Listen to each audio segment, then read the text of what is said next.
Seguimos compartiendo en vivo la mañana del 11 de la mañana con 34 minutos. Recibimos aquí en el estudio al diputado Frente Amplista por Maldonado, Eduardo Antonini. Diputado, ¿cómo le va? Bienvenido. Bueno, muy bien. Muchas gracias, Marcelo, por la invitación. Un gusto, como siempre, y un saludo a la audiencia. Muchas gracias. Bueno, varios temas para hablar. Empecemos por el asunto de las interpelaciones que, bueno, esta semana han sido intensas con el ministro del Interior, Luis Alberto Heber, que fue convocado para dar explicaciones sobre la fuga de este recluso, Hugo Pereira, del ex CONCAR, que se fue, primero se dijo por la puerta, después se dijo por un alambrado.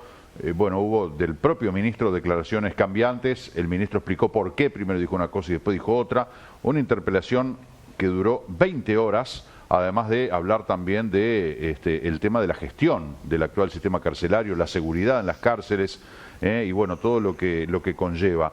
Usted dijo, primero que nada, bueno, una interpelación más que no tuvo consecuencias políticas para el ministro, que el Frente Amplio manifestó su desconformidad con las explicaciones dadas, que no respondió todo lo que tenía que responder, dijo la diputada, la miembro interpelante Lucía Echeverri, y usted también dijo, el ministro Heber no contestó la mayoría de las preguntas que se le hicieron, y en especial sobre abuso sexual a reclusas y reclusos en la cárcel de Las Rosas.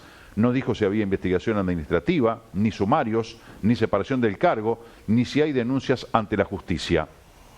Yo preguntaba al aire, y aprovecho que lo tengo usted aquí, que es legislador, ¿estas interpelaciones no tuvieron consecuencias? ¿Qué sirven? ¿Para que los diputados conozcan más, porque en la interpelación surge información que no tenían? ¿Qué queda después de una interpelación más allá del hecho político en sí?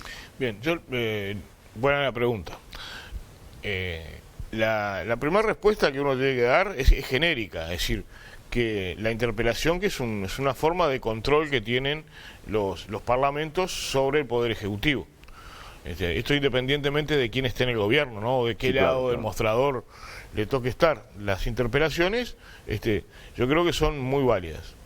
Fueron válidas cuando el Frente Amplio era gobierno y se interpelaban sus ministros, porque la oposición tiene ese derecho de hacerlo, ese derecho constitucional, y porque los ciudadanos tienen la facultad de ver de primera mano, porque además con la tecnología hoy estas cosas se pueden seguir en directo, ¿no? Que antes, hace unos años habría que ir al Parlamento, ahora desde la casa de uno puede seguir las interpelaciones. Yo creo que son muy válidas, es una herramienta muy válida, sea cual sea el gobierno. A mí lo que me preocupa es que desde el sistema político institucional, actores de gobierno digan, interpelarnos a nosotros está mal, es un exceso, nos hacen muchas interpelaciones, esto no es lo que debería ser, están abusando de... Entonces, a mí me preocupan esos mensajes de decir, antes eran malas y ahora son buenas. Yo creo que yo no estuve ayer en la interpelación al ministro de Defensa porque actuó la compañera suplente, Lourdes Sontaneda, yo estaba en actividades acá en Maldonado. Pero el ministro García dijo algo en ese sentido, que le parecía muy bien que se interpelara a los ministros porque era un derecho de la oposición y un deber de los gobernantes. Creo que esa es una buena definición que hizo el ministro García, que va en contra de lo que se ha venido tratando de instalar, un relato, de decir, si nos interpelan a nosotros ahora, es poner palos en la rueda. No, es un mecanismo constitucional que da garantías. Algunos ministros responden, otros no responden. Heber, que usted me decía, ¿qué quedó de la interpelación de Heber? A mi parecer, ¿no? Es decir, eso... el ministro Luis Alberto Heber es un muy buen político, un muy buen parlamentario, es muy bueno, tiene mucha experiencia, hay mucha cancha, hay mucho oficio, es muy bueno como parlamentario, como ministro me ha dejado que desear, como parlamentario es muy bueno, él vino a ponerse del lado del parlamentario y no del lado del ministro de Estado que es. Ahora, usted señala algo aquí muy grave, ¿no? El tema de el abuso sexual a reclusas y reclusos en la cárcel de Las Rosas. Con toda la información que tiene usted, no, en vez de pasar por cuestiones que capaz que la burocracia y los tiempos, porque mientras pasa todo eso, las supuestas violaciones y abusos siguen ocurriendo en la cárcel, ¿verdad? ¿No se puede agarrar por un atajo, hacer algo usted como diputado, de presentar algo directamente en la justicia, una denuncia, en fin. Sí, hablamos de varias cosas, ¿no? Esta es una pregunta interesante. Yo venía pensando, Marcelo me va a preguntar esto, y yo lo primero que le voy a contestar es, hace más o menos 2 meses yo estuve acá y dije lo mismo, y no tuvo repercusión. No tuvo repercusión porque se ve que pasó como algo, al decirlo en el Parlamento en la interpelación, me parece que ahí, pero yo lo dije acá, sentado en este lugar, sí, hace más o menos 2 meses. Digo, ahí hay que ser muy delicado. Me han llamado muchos medios de comunicación, y yo no voy a dar detalles, lo dije, yo sé que vos no me preguntas este tipo de cosas, pero por eso mismo lo puedo decir con tranquilidad acá. Yo no voy a dar detalles de situaciones, ¿no? Porque estamos hablando de situaciones sí, muy horribles, sí, muy angustiantes. ¿no? Yo estuve conversando, y lo dije acá hace más o menos 2 meses, estuve conversando con el comisionado Petit sobre este tema. Él ya estaba en conocimiento, tiene una investigación el comisionado, que digo, si podemos decirlo, vale la pena destacar el trabajo que hace el comisionado parlamentario. Hace un muy buen trabajo, se lo toma con mucho compromiso y con mucha fuerza. Él está haciendo, me llamó hace un par de días, él está terminando una investigación. Hay que tener mucho cuidado, porque las cosas que... Hay gente que está en un grado de debilidad y subordinación muy grande, ¿no? Cuando alguien, quien es que tiene el derecho de abrirte la puerta, de darte de comer, de darte asistencia, de sacarte al patio, es decir, en definitiva, dependes de él para vivir, estás en un grado de subordinación y de dependencia muy fuerte. Esa es la situación. El problema es que estamos al tanteo, no sabemos, y el ministro no lo respondió.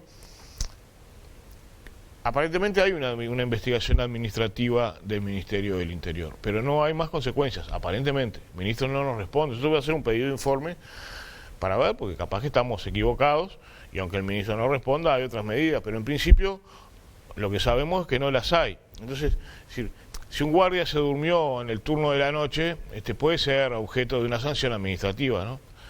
Pero este tipo de cosas son mucho más graves. El Ministerio del Interior, y ahí, como es una organización vertical, digo, es el ministro quien es el responsable en definitiva, porque el Ministerio del Interior es como el de Defensa, son ministerios verticales. Ahí tendría que haber habido separaciones de cargo, ¿no? Y no las hubo. Y eso es un problema de gestión del ministerio. ¿Cómo pasó con quien estaba al mando de aquel lugar, de aquel módulo donde secuestraron a un preso durante 40 días y todo lo que sabemos? Lo sacan y lo ponen en otro módulo. No hay ninguna sanción. Hay un cambio de destino en el mismo establecimiento carcelario. Esos son problemas de gestión. El problema de gestión, que si pasa, capaz que en otro ministerio puede pasar no tan más desapercibido, cuando pasa en un ministerio que es de la seguridad pública, que nos compete a todos nosotros, ahí es donde toma relevancia, porque además está en juego vida humana, ¿no? Usted señala que hace 2 meses hizo referencia aquí en este programa a este asunto, pero no creo que el hecho de decirlo en este programa signifique que esto tenga que tener consecuencias porque usted lo dijo acá, digo. De repente no tuvo consecuencias, no sé, capaz que el programa no lo mira nadie, pero en definitiva como que usted tuvo que decirlo en el Parlamento para que esto tuviera eco. La pregunta es, ¿de cuánto tiempo atrás tiene usted información de que ocurre esto en Las Rosas? Bueno, más o menos hace 3 meses atrás. Y hemos hecho los contactos tratando de que nadie salga dañado, tratando de preservar vidas y personas, y lo encaminamos y lo encauzamos por los carriles correspondientes del comisionado parlamentario, que brinda todas las garantías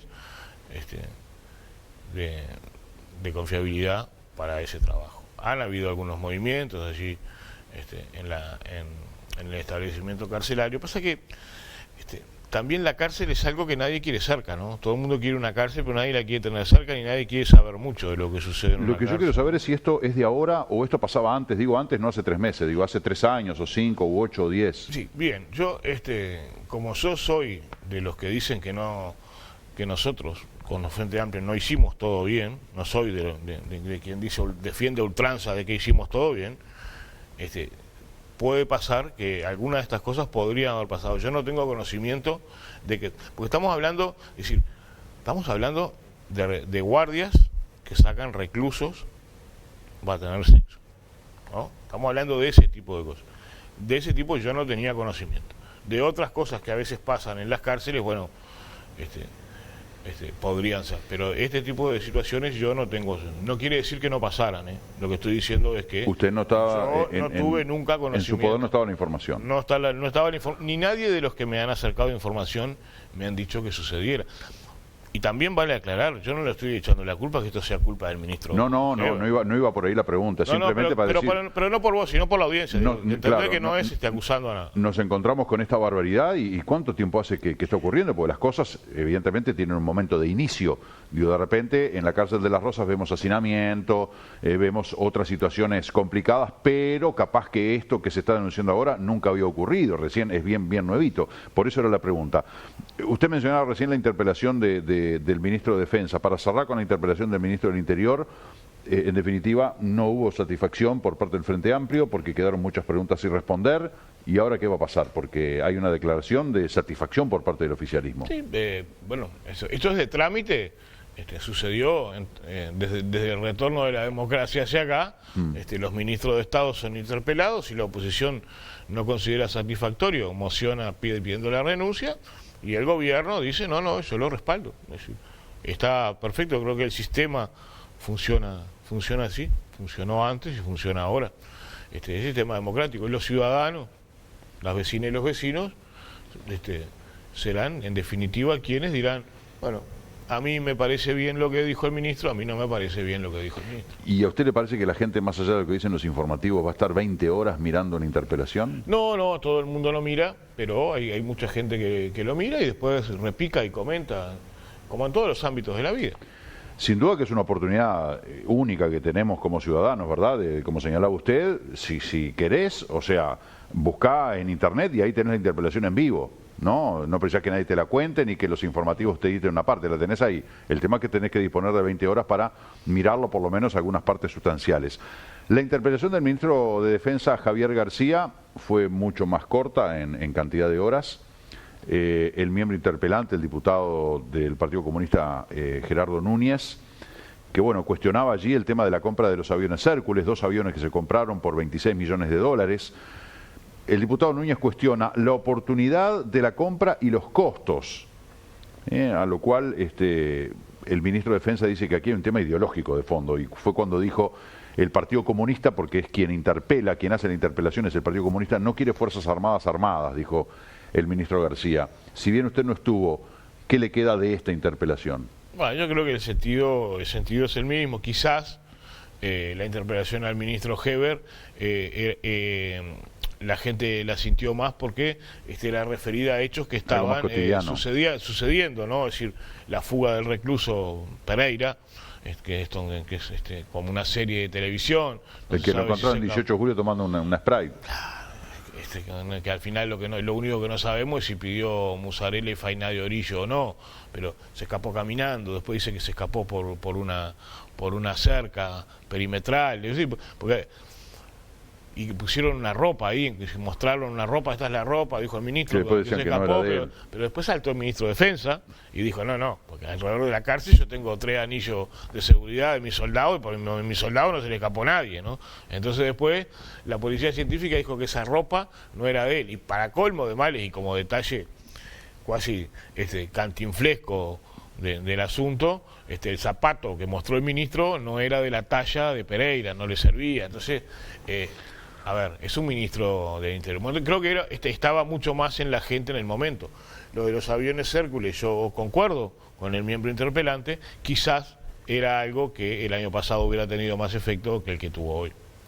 Ahora, quiero cerrar porque tengo un par de temas más, sí, y se nos van los minutos como el agua entre las manos, pero la interpelación del ministro del Interior por el tema de la fuga de un recluso que además fue recapturado rápidamente. Y cuando hablamos de fuga, todos nos acordamos del tema de Rocco Moravito, ¿no? Este capo mafioso que se escapó por la puerta de Cárcel Central en San José de Montevideo. No se escapó por la puerta, en realidad tuvo complicidad de vecinos, hubo toda una logística, pero solo no lo hizo. Y fue una vergüenza internacional de decir, che, a Uruguay se le escapó por el techo un preso pesado. Y bueno, hasta que, en definitiva, bueno, el tema se vio cerrado. Pero cuando hablamos de fugas en el Uruguay decimos, bueno, pero el roto se asusta al descosido. Es como una cuestión de... Y en este caso se fugó un preso que fue recapturado rápidamente. Sí, yo no lo pondría tan así, cada cual lo puede ver de la forma que lo quiera ver. Cuando en el caso de Rocco Moravito, estamos hablando del número 2 de la mafia calabresa, ¿no? Estamos hablando como pesado, es como el Pablo Escobar de Europa, ¿no? Y este hombre que se escapó acá, no tenía una carrera delictiva de ese tipo. Hablaban de un narco, no era narco. Bueno, dijo el ministro, otra cosa, no era narco, vendía droga en la cárcel. Yo qué sé, el ministro que era un emprendedor carcelario. Si vende droga es narco, pues yo entiendo el otro era un pesado, el otro era un mafioso. Claro. Este era un pequeño delincuente, que no es lo mismo. Y no es lo mismo para escaparse, porque alguien que dispone de una billetera muy abultada para sobornar, porque nadie se escapa a una cárcel si no tiene ayuda, ¿no? Sin ayuda no se puede escapar. Moravito, obviamente, pagó para escaparse. Ahora, ese mismo día cayeron el director del INR, el director de la cárcel, cayó todo el mundo. Acá no pasó nada, ¿no? Acá el ministro siguió trastabillando y diciendo todo lo que dijo, y hasta hoy no sabemos cómo se escapó. Pero el problema, que la interpelación... Disfrazado, dijo que se escapó. Sí, bueno... Que es la única manera, que si no, no se puede escapar. Pero no se puede escapar. Nadie se escapa si no tiene complicidad. Y pasa lo mismo que con las Rosas. Sabemos que pasó algo y no hay investigación, no hay sumario, no hay nadie apartado del cargo. Es decir, yo si fuera ministro del Interior y me entero que se me escapa alguien así, es decir, lo primero que hago es saco a todos los responsables, porque hay responsables de la cárcel, eso lo salgo, y al director del INE, saco a todo el mundo. Y después veo. Pero la primera medida que tienes que demostrar es esa.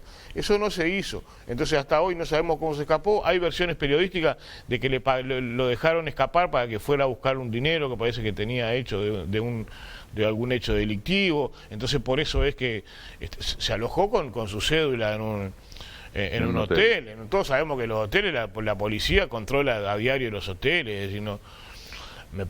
Hay mucho para investigar, y me parece que el problema no era la fuga, porque la interpretación no era por la fuga, era por todo lo que pasó, por la seguridad y por cómo se gestionan las cosas. Acusan al Frente Amplio de utilizar lo que señalaba usted un poco al principio, de utilizar el mecanismo de la interpelación para desgastar a los ministros con un componente de una eventual campaña por el referéndum contra 135 artículos de la LUC. Bueno, eso... Lo repitieron varias veces los legisladores de la coalición de gobierno. Yo creo que los que están instalando el relato son ellos. Nosotros usamos el mecanismo constitucional que usaron ellos, y cuando el Frente Amplio era gobierno, el mecanismo se usaba y nadie los acusaba de que querían desgastar al gobierno. Ahora, si lo que plantean es, ¿están tomando acciones políticas? Sí, claro que tomamos acciones políticas. Somos políticos, la misma que tomó el Partido Nacional y el Partido Colorado cuando eran oposición, tomaron acciones políticas. Acciones políticas, democráticas, republicanas y constitucionales. Hablemos de la ley de urgente consideración. Bueno. 797.261 firmas fueron las que se juntaron, se recolectaron en todo el país y se presentaron en la Corte Electoral. Según el reporte de la Corte Electoral de ayer a las 6 menos cuarto de la tarde, se llevan aceptadas 366.212 y rechazadas 33.208 por diversos motivos, más o menos un 10%, que es el margen que se maneja de descarte que hay.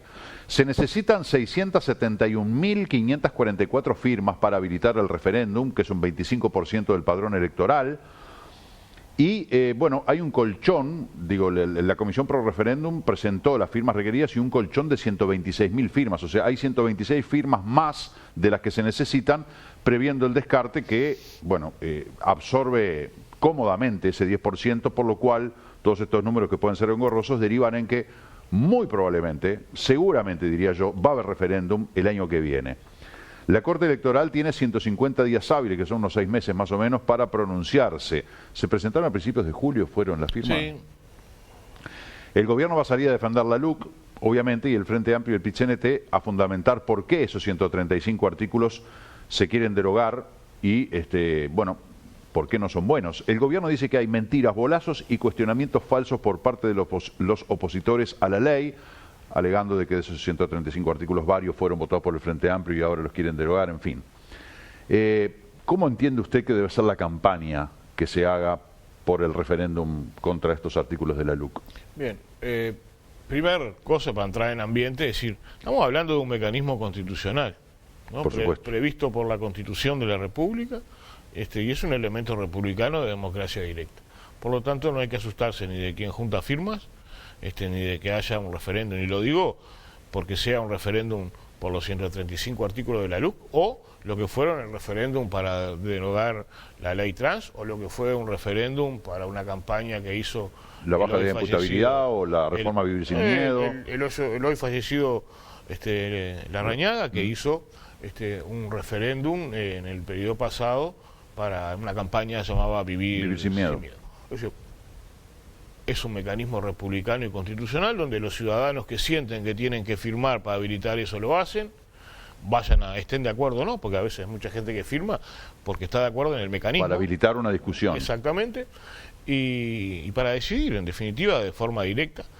Así que me parece que es perfectamente válido esos mecanismos, y pocos países en el mundo usan este mecanismo y tienen una democracia de la calidad que tiene la democracia uruguaya. Primero que nada, que no hay que asustarse, porque ahora vamos a este referéndum en especial. ¿Usted cree que hay susto? Porque dice no hay que asustarse. ¿Cree que hay susto? Bueno, si yo escucho palabras como la del doctor Julio María Sanguinetti,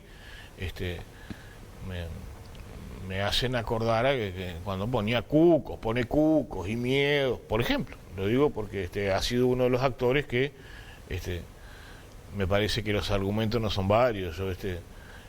Hay actores que tienen argumentos varios, no es que yo esté de acuerdo, pero tienen argumentos de altura y de nivel para poder debatir. Yo he escuchado al diputado Echeverría acá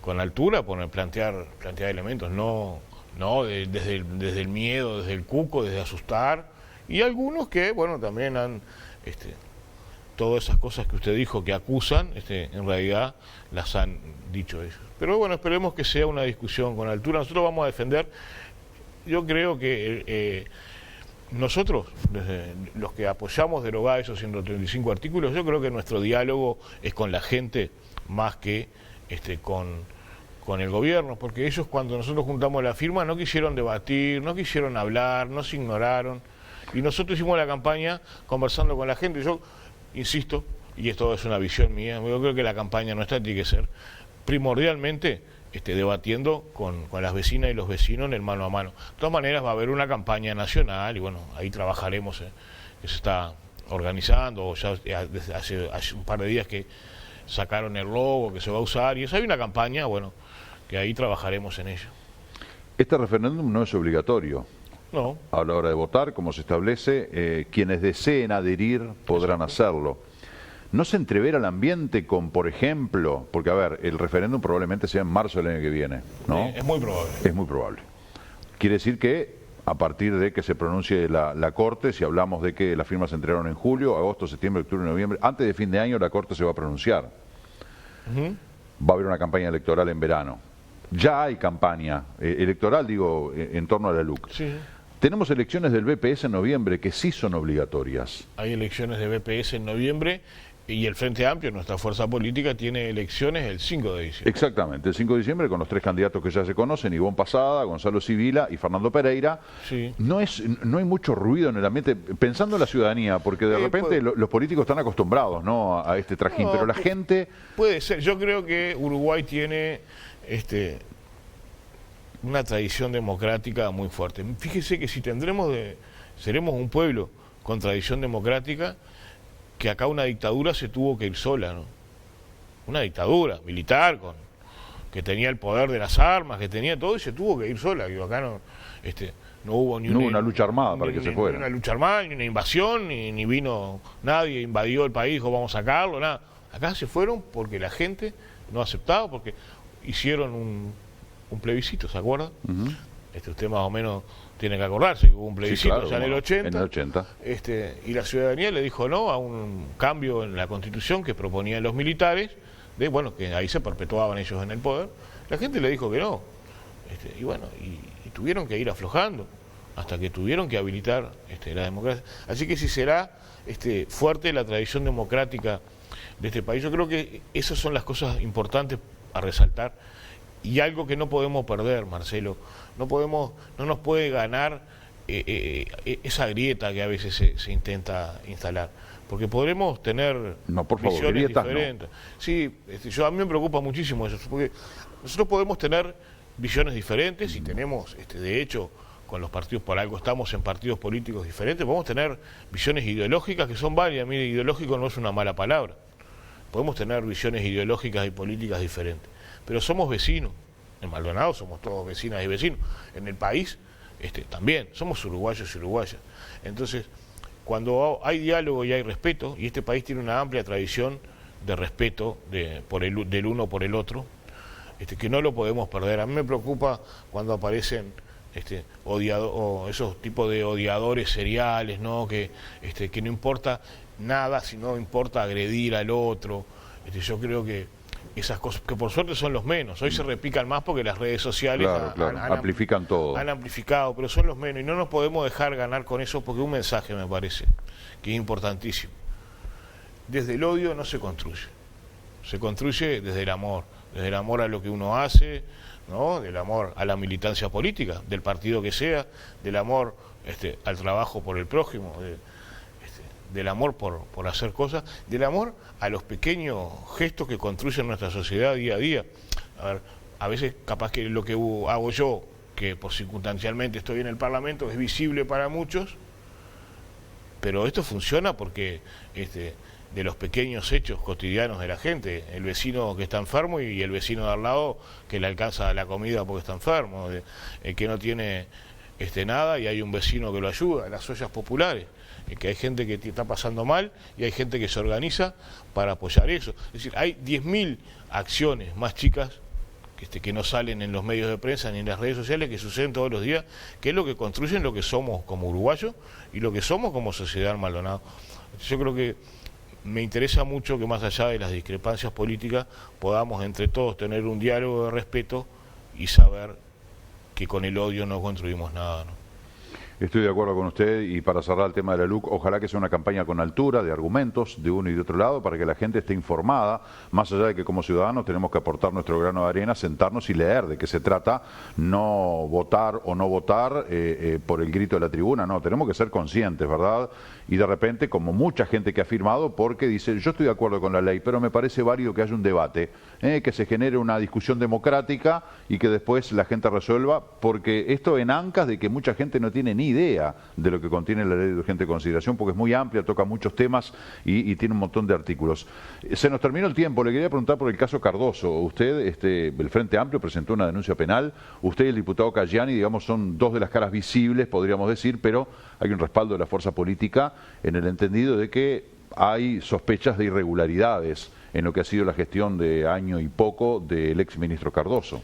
Lamentablemente sí, lamentablemente digo porque en este departamento dependemos del turismo, y cuando estamos a un paso de la temporada de verano, después de no haber tenido una temporada, después de una temporada con turistas, con todas las consecuencias que eso nos trajo, cuando deberíamos estar en un ministerio que estuviera debatiendo planes y estrategias para ver cómo traemos turistas y sostenemos lo que sabemos que nos va la vida en esta próxima temporada, a nosotros, en Colonia, en otros lados, pero a nosotros, hablemos de Maldonado, tenemos un ministro de Turismo que se dedicó por lo menos a hacer otras cosas que no son las correctas. Y estamos en esta situación, asumiendo un ministro ahora que asume de cero y todavía asume tropezando con las piedras que le quedaron del ministro anterior. Nosotros veníamos acumulando material para una interpelación ¿a Cardoso? A Cardoso, porque el ministro venía apareciendo desde hace un tiempo, aparecía en los medios de comunicación no por una buena gestión, sino porque estaba vinculado siempre a hechos de apariencia por lo menos irregular o aparentemente delictiva, pero siempre al filo de la navaja.